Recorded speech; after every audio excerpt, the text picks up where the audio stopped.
I took a gap semester from university to explore my passions: filmmaking and cinematic intentional storytelling. However, I still have a huge gap between where I am and where I want to be. The only way to bridge this gap is to learn by doing. So, I joined a series of challenges. I created a challenge for myself to have 100 long-form videos on my channel by the end of the year. This serves as a long-term goal that will help me grow as a creator over time. And now, Project 30. This is a challenge where I'm throwing myself into the life of being a full-time content creator, exploring the depths of my passion, venturing out of my creative comfort zone, and making daily uploads for you guys. I know I'm going to hit some bumps in the road, so I want to motivate myself even more by hijacking my brain so that I will be pushing through even when the times get tough. I'm creating a reward system. So I'm gonna go to B&H to look at some camera gear that I can potentially make my own one day so that I can have a reward for myself for completing Project 30 and the 100 challenge. But the only problem is I don't really know anything about camera gear. You see, the equipment that I currently use is borrowed, and I only started making videos a few months ago using my iPhone before I even started using a more professional editing software and better equipment. So I'm gonna go on a little B&H adventure and ask some interesting looking strangers if they have any suggestions for me and see what we can learn along the way. Let's go.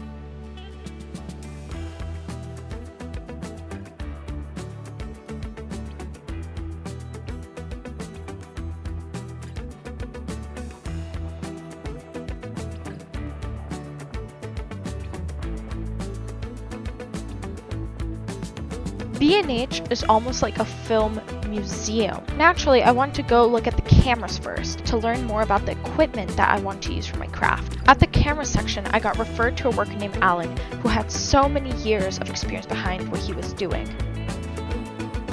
So Natalia, if you're looking for a cinematic camera, this Sony FX3 might be perfect for you. It's got a full frame sensor, it's got an audio module up here to give you professional audio. It's great in low light, and it's light and easy to use. Alan, if you wouldn't mind, one more question. So about like lenses. So my question was about like lenses, and because I heard like the camera. Sometimes yes, the camera is important, but it's the lens that really makes it like the photo or the video. So there's some truth to that. There are lenses with their own special character that will give you a certain look, and based on the look that they're going for. So yeah, the lens is equally as important, and in some cases maybe. For someone still at the beginner like you, would I usually learn how to shoot on something like this? Yes. There's a lot to the camera, but all you're going to need to do is learn the basics. So, that won't take too long. It's nice and it has a flip-out screen. It has a flip-out screen. You can also see yourself with the vlogging camera. And grow into it. It'll be something you can use for quite a number of years. Yeah, and once I come up with my 100 videos by the end of the year, like almost everything, I'm going to probably get this. Alright, well, you're going to come back here and let me sell it to you. Sony FX3. This is so great. Thank you. Alright, you're welcome, Natalia. Good luck. Alright, yeah. I'd like to be invited to the world premiere of the first feature film, okay? Thank you. People are so nice. Getting my own camera is still a longer way off, especially a Sony FX3. So I went upstairs and decided to go look at camera backpacks. I've been wanting a camera backpack for so long now and thought it'd be the perfect reward for completing Project 30. I was checking out a few backpacks that I was interested in and looking for features that were important to me.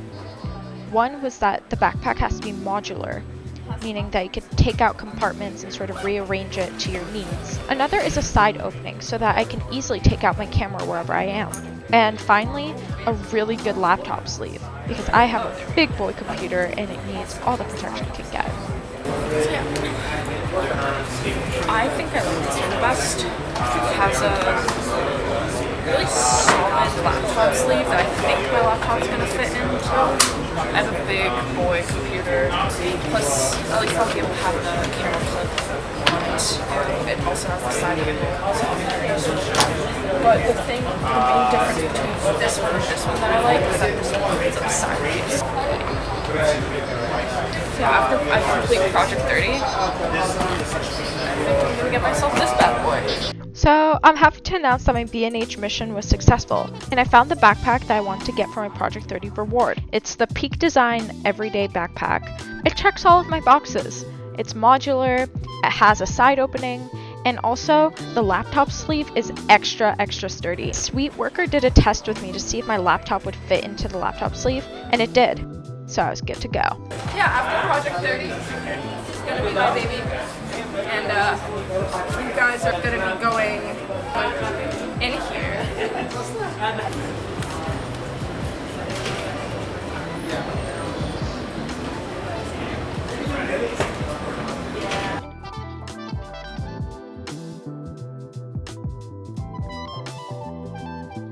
I went to B&H and I got a lot of really helpful information. So I think I found the camera that I want to buy for the end of the 100 challenge, which is going to be a Sony. And I found the camera bag that I want to get for myself.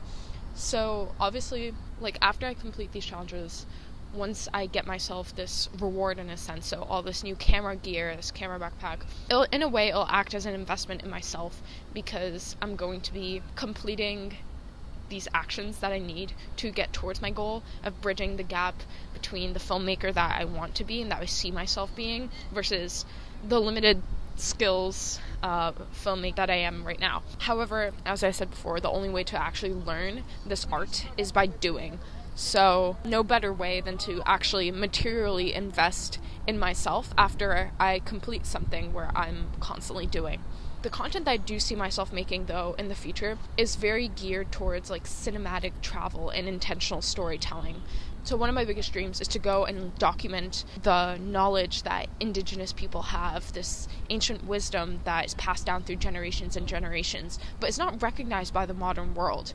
So I want to give these communities a voice and a platform where they can share the knowledge that they have learned through their generations, and also a way for the Western world to really recognize it. Part of the reason why I am getting a degree in mechanical engineering, and I think part of me does want to drop out of college, but another part of me is telling me to finish that degree, because that way I can also communicate myself to the scientific community as a whole. Because with an engineering degree, I'll be recognized by other people in the sciences and in academia as somebody that's a credible source. But as a videographer, as a content creator, I can convey the message that I want to anybody. And I want to make knowledge accessible regardless of people's educational background or where they come from. Be able to bridge that gap between the scientific community and the people so that everybody has a place to speak their truth and to also be on the same page about things. So that way more underrepresented people can be involved in making decisions, but also the scientific community and lawmakers and policymakers are going to work more for the people. So yeah, essentially that's my goal with all of this. And I know it's probably many years down the line, but who knows? I'm going to work my hardest right now during my gap semester. Probably return to school part-time because I still want to do video. Don't get me wrong, I'm not giving up on you guys. I still have the 100 challenge to finish so I can get my own camera or my own drone. Now, if Yes Theory sees this and they want to, I don't know, take me as an intern, ship me somewhere, do some work with them, I'm going to buy myself a drone because there ain't no way I'm not getting cinematic travel shots without a drone. But yeah, It's really exciting when you have a real vision towards the future and you have like a direction to set your sights to. I feel like it makes things a lot easier in terms of goal setting and in terms of mindset, simply because you have a purpose of what you're doing things for. And that way, something that Thomas Bragg did say, like, when you get really clear about your why, you start taking more intentional action. And I'm a firm believer in that. I have a few personal reasons for taking my gap semester, but some things in my life fell apart, right? Things crumbled away as if they were meant to not be there anymore. And while it's happening, obviously it sucks because you don't know what's going on. But after it does happen, you suddenly see a lot more clearer. I'm still very much in the process, but I'm able to more so define my vision. And now, for the first time publicly, I'm speaking it into existence. If you want to support this journey, by all means, like, share, subscribe, watch my videos, because I'm not monetized on YouTube, so I have, like, no financial point of income. I'm thinking of starting a Patreon soon, so if you do want to financially support in any way, whether that be through donation or even just by sharing that around, I'd greatly appreciate it, because yeah, one thing I realize is that ideas need the physical money to be manifested into life a lot of the time.